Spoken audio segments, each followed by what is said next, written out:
This is the State of the Race 2024 for Monday, October 21st. Before we delve into the current polling data, this week's video will focus on the concept of margin of error in polling. The margin of error is a range within which the true value lies, based on the results of a poll.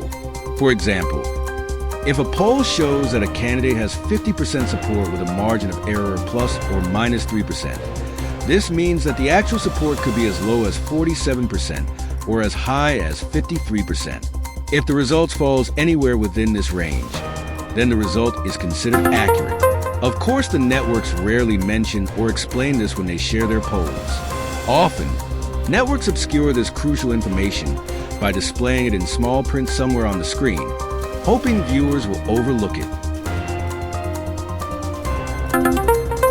Now, let's examine how the margin of error affects the National Electoral College vote. We'll include the states that have consistently voted the same way for the past 3 election cycles, which both campaigns believe are well outside the margin of error. This analysis gives Vice President Kamala Harris 215 electoral votes, leading former President Donald Trump, a convicted felon, by 90 electoral votes, with Trump at 125. If we consider recent polling from the past week and assume former President Trump, now a convicted felon, receives support on the higher end of the projections, he could secure a victory with 323 electoral votes and still be within the current polling's margin of error. This would involve winning key states in the northern Rust Belt, sweeping the entire Sun Belt, and even flipping Minnesota, a state that hasn't voted Republican since 1972, over 50 years ago.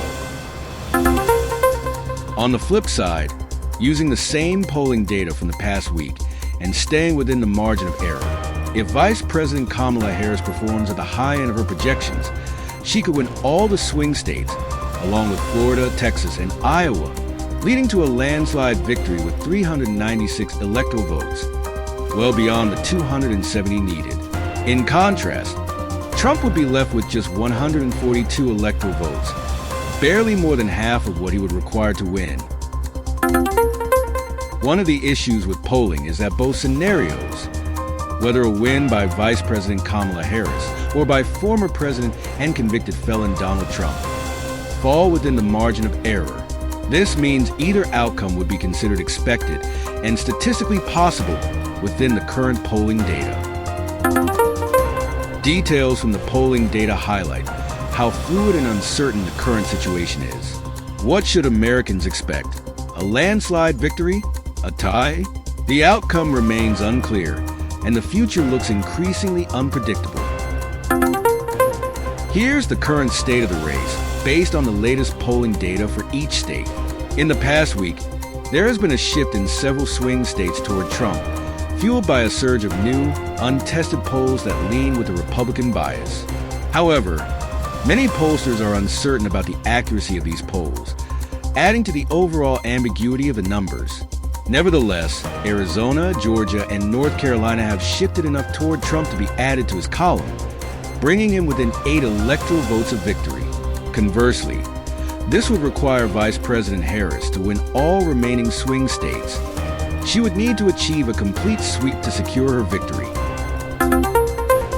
As November 5th approaches, your vote is crucial in shaping our future. Stay engaged and informed. Each voice matters. As long as you vote for the correct candidate, it should be obvious.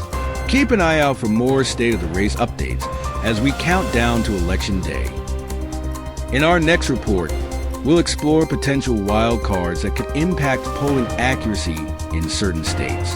Stay tuned for more updates on the State of the Race 2024.